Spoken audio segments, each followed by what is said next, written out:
الحمد لله وكفى والصلاة والسلام على أشرف الأنبياء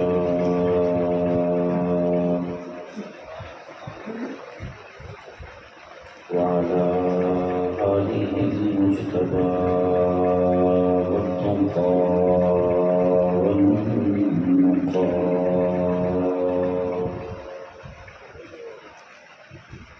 أما بعد فأعوذ بالله من الشيطان الرجيم. بسم الله الرحمن الرحيم.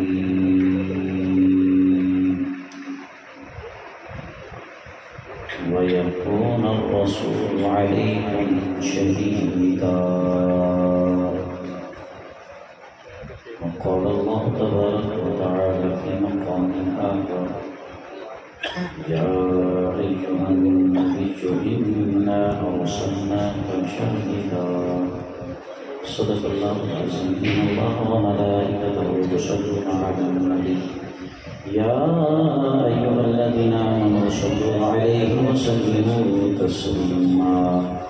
محبت کے ساتھ میں حضرت السلام کا نذرانہ پیش کریں. الصلاۃ والسلام علیک یا سیدی یا رسول اللہ وعلى آلك وأصحابك يا سيدي يا حبيب الله. الصلاة والسلام عليك يا سيدي يا رحمة للعالمين وعلى آلك وأصحابك يا سيدي يا نور الله.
واجب التعظیم لائق سرتقریم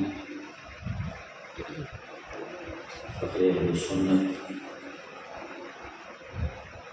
علماء اہل سنت اسٹیج کی رونق جتنے بھی علماء موجود ہیں اور معزز سامع کرام قدر جتنے بھی عشاقان رسول آج کی اس بابرکت عظیم محفل میں شریک ہیں. دعا اللہ تعالیٰ ہم سب کی حاضری اپنی بارگاہ میں قبول فرمائے. علماء کا میں تو خادم ہوں، یہ ہمارے علماء ہیں. میں ایک ادنا سا طالب علم ہوں. میں اس لائق تو نہیں کہ میں اوپر بیٹھوں ہوں کہ نیچے بیٹھے ہوں. کبھی تو میں اوپر بیٹھا ہوں. ان علماء کا مشکور ہوں. اور آج اس محفل پاک کی انتظامیہ، مسجد کی انتظامیہ جو بہت پیار دیتے ہیں، محبت کرتے ہیں، اللہ تعالیٰ آپ کی محبتوں کو سلامت رکھے. اللہ سب کو اجر عظیم عطا فرمائے. آپ نے حضور کے ذکر کی محفل سجائی ہے، اللہ آپ کی قسمت کو چمکائے. گفتگو کرنے سے پہلے کیونکہ میں کوئی جس میں خطیب ہوتا ہے، نہ میرا وہ انداز ہے نہ میرا وہ طریقہ ہے. ہماری کوشش یہ ہوتی ہے کہ کوئی شرعی مسئلہ آپ تک پہنچا سکیں. جس مسئلے پر آج میں گفتگو کرنی ہے وہ میرا مسئلہ ہے حیات النبی صلی اللہ علیہ وسلم۔ آقا علیہ الصلوۃ والسلام کا فرمان ہے کوئی بندہ ایک مسئلہ سیکھ لیتا ہے، ایک مسئلہ شریعت کا، اللہ اسے 100 رکعت نماز نفل پڑھنے سے زیادہ ثواب عطا فرماتا ہے۔ دھیما لہجہ ہے، جو بات سمجھ آ جائے تو سبحان اللہ کہہ کر مجھے بتا دینا۔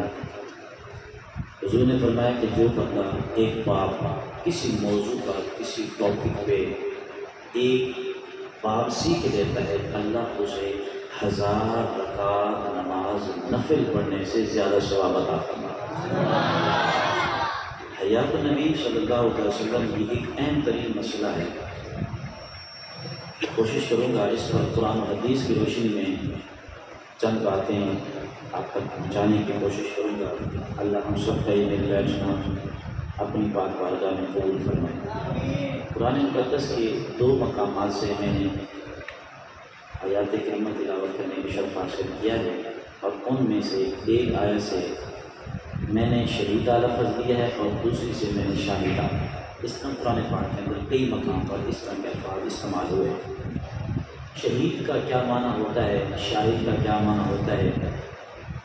شہید کا معنی ہے گواہ، شاہد کا معنی گواہی دینے والا۔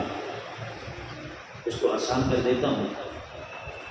اللہ تعالیٰ نے اپنے محبوب کو ہمارے اوپر پچھلی جتنی امتیں گزری ہیں ساری امتوں کے اوپر گواہ بنا کر اس کائنات کے اندر بھیجا ہے۔ اللہ نے فرمایا کہ ہم نے تمہیں درمیانی امت بنایا، ایک دوسرے پر گواہ بنایا، اور میرا نبی تم سب کے اوپر گواہ بن کر دنیا کے اندر تشریف لائے۔ حدیث پاک میں آتا ہے قیامت کے دن ہوگا، اللہ تعالیٰ بنی اسرائیل کی قوموں سے پوچھے گا ہاں بھی تم نے نماز پڑھی تھی، دوسرے سے پوچھے گا تم نے فلاں کام کیا تھا، اچھائی کے کام۔ اب وہ کہیں گے یا اللہ ہاں ہم نے نماز پڑھی تھی، ہم نے یہ کام کیا تھا۔ اللہ تعالیٰ فرمائے گا گواہ لے گا۔ یہ قومیں بنی اسرائیل پیچھے جتنی قومیں گزری ہیں، آدم علیہ السلام سے لے کر عیسیٰ علیہ السلام کی قوم تک، جس بندے سے اللہ تعالیٰ سوال کرے گا نماز پڑھی تھی یا اللہ ہاں پڑھی تھی، گواہ لے۔ اب جب گواہ کی باری آئے گی تو وہ گواہ کس کو لائیں گے؟ جب وہ گواہ تلاش کرنے کے لیے جائیں گے، اب جیسے ہم لوگ یہاں بیٹھے ہیں، یہاں جو کچھ بھی ہوا باہر جا کے اگر گواہی دینی پڑ جائے تو آپ میں سے کوئی بندہ گواہی دے گا۔ جو گھر سو رہا ہے، شہر فیصل آباد رہتا ہے، دوسرے ملک میں رہتے ہیں، وہ کبھی گواہی نہیں دے گا، کیونکہ گواہ کے لیے موجود ہونا ضروری ہے۔ گواہی وہ بندہ دے سکتا ہے جو اپنی آنکھوں سے دیکھے، کانوں سے سنے، وہ گواہی دے سکتا ہے، قانونی طور پر بھی، شرعی طور پر بھی، اخلاقی طور پر بھی۔ ایک بندہ یہاں موجود ہی نہیں ہے، یہاں موجود نہیں ہے، وہ گواہی کیسے دے گا؟ نہ اخلاقی طور پر دے سکتا ہے، نہ شرعی طور پر دے سکتا ہے، نہ قانونی طور پر دے سکتا ہے۔ اب بنی اسرائیل یا جتنی قومیں ہیں، اللہ فرمائے گا نماز پڑھی تھی یا اللہ ہاں پڑھی تھی، گواہ لیا، اور گواہ کس کو پیش کرے گا؟ میرے مصطفیٰ کریم صلی اللہ علیہ وسلم کی امت کے بندے کو گواہ پیش کرے گا۔ یعنی آپ گواہی دیں گے، آپ لوگ آپ گواہی دیں گے۔ کس کی گواہی دیں گے؟ جو قومیں گزر چکی ہیں پیچھے۔ اب بات تو سوچنے کی ہے، آپ تو اس کے زمانے میں تھے نہیں، نہ آپ نے دیکھا نہ آپ نے سنا، آپ کیسے گواہی دیں گے؟ گواہ کے لیے موجود ہونا ضروری ہے۔ آپ جس جگہ موجود نہیں، آپ گواہی نہیں دے سکتے۔ لیکن قیامت کے دن ساری امت کے لوگوں میں سے رب جس سے سوال کرے گا تو آپ کو پکڑ کر لے چلے گا، اللہ یہ بندہ میری گواہی دے گا، میں نے یہ نماز پڑھی تھی، میں نے روزہ رکھا تھا، فلاں نیکی کا کام کیا تھا۔ اب اللہ تعالیٰ آپ سے پوچھے گا جب اس نے نماز پڑھی تھی تم نے دیکھا تھا؟ ظاہری بات ہے ہم نے تو نہیں دیکھا۔ اللہ فرماتا ہے تم نے دیکھا تھا؟ یا اللہ دیکھا تو نہیں تھا۔ اللہ فرما سکتا ہے نا تو گواہی کس چیز کی دے رہے؟ جب دیکھا ہی نہیں، موجود ہی نہیں تھے، وہ زمانے گزر گئے، لوگ گزر گئے، ہم تو اب پیدا ہوئے ہیں، ہم ان کی گواہی کیسے دیں گے؟ ہم ان کی گواہی دیں گے۔ فرض کی ہمیں مثال دے رہے ہیں، حاج صاحب کہہ دیں گے یا اللہ یہ جو بنی اسرائیل کے زمانے کا بندہ ہے یا پیچھے کسی قوم کا بندہ ہے، یا اللہ اس نے نماز پڑھی۔ یہ نماز ویسے مثال دینا کوئی بھی نیکی کا کام ہے۔ اللہ فرمائے گا تو نے دیکھا تھا؟ عرض کرے گا باری تعالیٰ میں نے دیکھا نہیں تھا، میرے نبی نے ابھی بھی مجھے بتایا، میرے مصطفیٰ نے مجھے بتایا۔ اس لیے رب فرماتا ہے تو پھر اس کے بعد قیامت کے دن ہر امت یا ہر نبی کی جس نے گواہی دینی ہے اس کا نام محمد مصطفیٰ صلی اللہ علیہ وسلم۔ قرآن بتا رہا ہے، ہمیں قرآن سمجھا رہا ہے۔ آقا علیہ السلام صرف ہماری گواہی نہیں دیں گے، قیامت کے دن آدم علیہ السلام سے لے کر قیامت تک کے لیے جو بندہ پیدا ہوگا، رب فرماتے ہیں وَيَقُولُ الرَّسُولُ عَلَيْكُمْ شَهِيدًا، میں نے اپنے محبوب کو تمہارے اوپر گواہ بنا کے بھیجا ہے۔ جو کام بھی دنیا میں کرو گے قیامت کے دن میرا مصطفیٰ گواہی دے گا۔ جب آقا گواہی دیں گے تو پتہ چلا گواہ کے لیے دیکھنا سننا ضروری ہے۔ ثابت ہو گیا ہمارے آقا ہمارے کاموں کو دیکھتے بھی ہیں، ہماری باتوں کو سنتے بھی ہیں۔ قیامت تک کے لیے اس طرح یہ سلسلہ ہوتا ہے۔ گواہ کے لیے موجود ہونا ضروری ہے، یہ بات آپ سمجھ گئے۔ گواہ کے لیے موجود ہونا ضروری ہے اور آنکھوں سے دیکھنا ضروری ہے۔ اس کے بغیر کوئی بندہ گواہی نہیں دے سکتا۔ قیامت کے دن میرے مصطفیٰ ہماری گواہی دیں گے، انبیاء کی گواہی دیں گے، سابقہ قومیں جتنی گزر چکی ہیں ہر ایک کی گواہی دیں گے۔ پتہ چلا سابقہ قومیں جو گزر چکی ہیں حضور ان کو بھی جانتے ہیں، حضور ہمیں بھی جانتے ہیں، ہمارے کاموں کو دیکھتے بھی ہیں، قیامت تک کے لیے دیکھتے بھی رہیں گے، سنتے بھی رہیں گے۔ اور آقا علیہ السلام قیامت کے دن گواہی دیں گے۔ اگر کوئی بندہ یہ کہے میں نہیں مانتا حضور کی حیات کو، تو پھر حضور گواہی کیسے دیں؟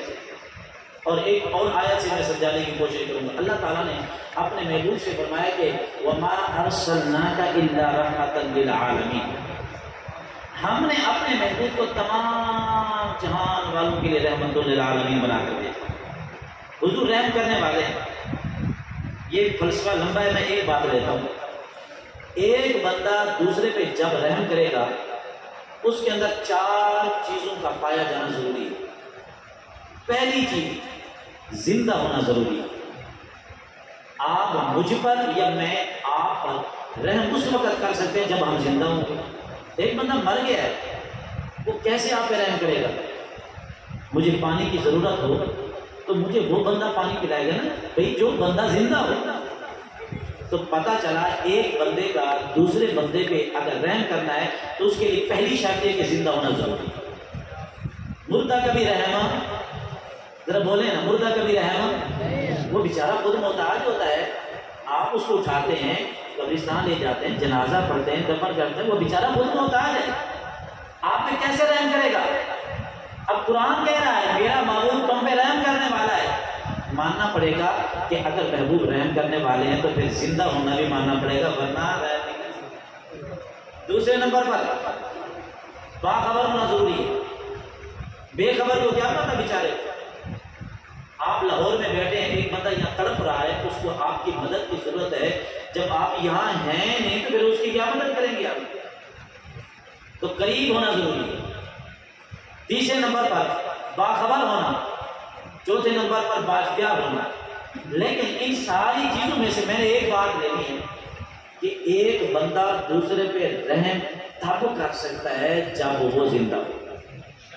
زندہ ہوگا تو رحم کر سکتا، ورنہ نہیں کر سکتا۔ تو ماننا پڑے گا، قرآن کہتا ہے حضور رحمت للعالمین ہے، میرا محبوب لرؤوف الرحیم، تم پہ رحم کرنے والا ہے، تم پہ مہربانی کرنے والا ہے۔ جو بندہ قرآن کی آیت کو مانے گا کہ حضور رحمت للعالمین ہیں، حضور ہم پہ رحم کرنے والے ہیں، پھر ماننا پڑے گا کہ رحم کرنے کے لیے زندہ ہونا ضروری ہے۔ ہمارے نبی زندہ ہیں، رحم کرنے کے لیے زندہ کرنا۔